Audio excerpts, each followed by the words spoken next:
Today I'll be reading The Mighty Miss Malone by Christopher Paul Curtis, Chapter 4, Stabbed in the Back.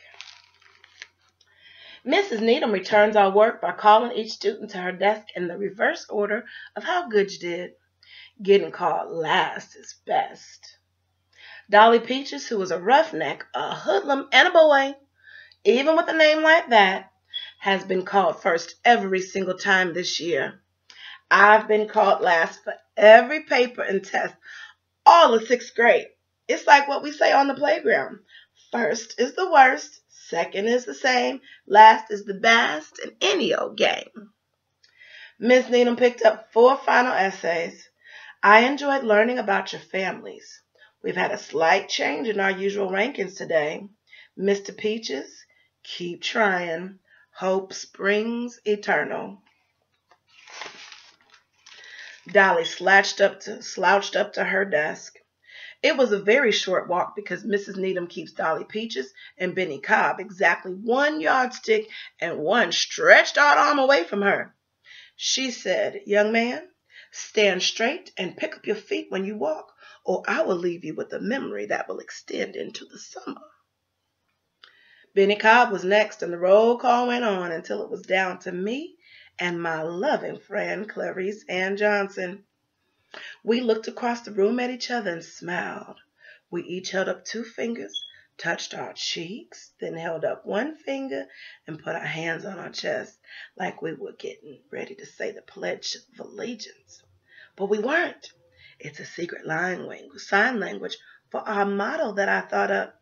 2 girls, 1 heart. Miss Needham says, as usual, we're left with the ladies. I tried to look humble while I waited for Clarice to walk up and get second place, which is really just about as good as first place. Just about. Well, not really, but it's kind of good as first place. Just about. It's a comforting thing to say to people who got second place. And then I remembered what Miss Needham said about a change. No. I'd worked hard on this essay. I watched her mouth, scared that something horrible was about to cross her lips. She said, and with an A-, I fought the feeling that my whole world was about to collapse into a smoking heap. Another excellent piece of work by... I prayed, oh, please say Clarice, please. She used to be second place. She's used to it. Miss Deza Malone, the shame, the horror. I walked back over to Clarice and had to quickly turn my eyes away.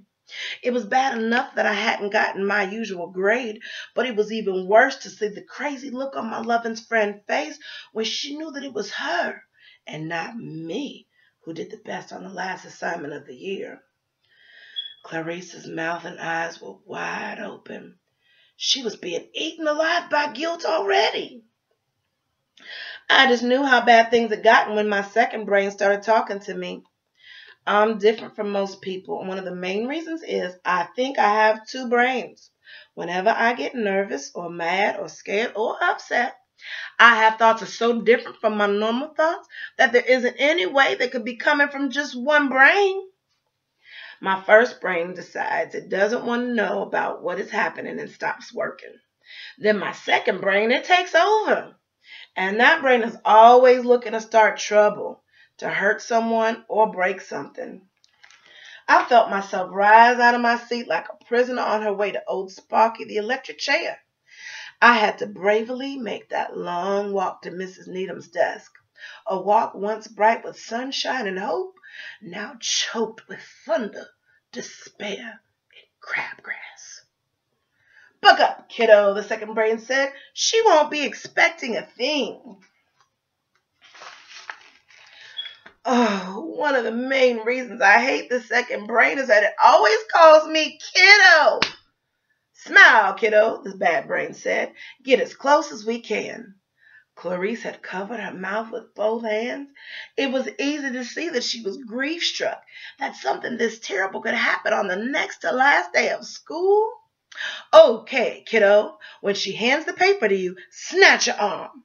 We'll get 2 or 3 bites in before she can slap us off or call for help. I held my breath as I stopped in front of Miss Needham's desk, giving her one last chance to say, "Dear me, Miss Malone, I'm so sorry. I've made a terrible mistake. I should have called Clarice." Miss Needham looked right in my eyes. I held my essay out and said, "Very good job, Deza."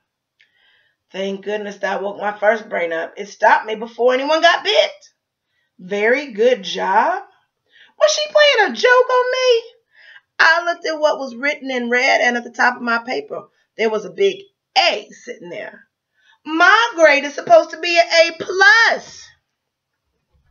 How could Miss Needham, who I used to love like a grandmother, be so rude and uncaring to tell me, "Very good job," when I didn't even get an A? I floated back toward my seat. Most times I pretend I'm reading the back of the last page of my essay while I'm walking to my desk.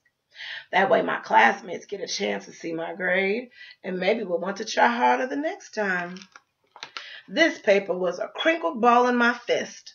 Dolly Peaches, who's got enough teeth cramped into his mouth for a crocodile, a shark, and 2 regular full-grown people, whispered, "You ain't smart as you think, huh? How's it feel to be number 2? Benny Cobb sniggled. "Desert's a number 2. Ha! Okay, kiddo, jump real high and drop a quick elbow into Dolly's left eye. Then do a sharp uppercut to Jimmy's jaw. They'll never see it coming." All there was left for me to do was quietly and with a bunch of dignity walk to my desk. I told myself, "Stop being silly. Keep your chin up." But as soon as I sat down, my arms folded on my desk and my head thunked down. Miss Needham said, "And we close this year with another A for Miss Clarice Ann Johnson." I couldn't even bear to look. Clarice would be unconsolable. I raised my head when I heard Clarice's gut-wrenching yips and yaps. I'm so proud of that girl. Clarice had decided to pretend she was excited by jumping up and down. She hopped like a bunny on the front and gave our trader teacher a huge hug. Clarice is such a champion. She was making sure our classmates took their mocking eyes off of me and put them on her by waving a paper in the air, braying like a donkey. I loved her even more than I already had. Well, kiddo, I clenched my teeth so hard that the back ones started hurting. That's the only way to make that second brain quit talking. When it shut up, I laid my head back down on my desk. I'll probably be pondering what went wrong until I'm weak and weary. So Miss Deza Malone, she appears to think one way of herself, but I think as the reader, I'm starting to see a different way about her. Let's use our perspective. Perspective is when you look at something from another person's point of view. It doesn't seem that Deza is very good at having perspective. She thinks one way about her friend Clarice Ann Johnson and her reaction to winning first place.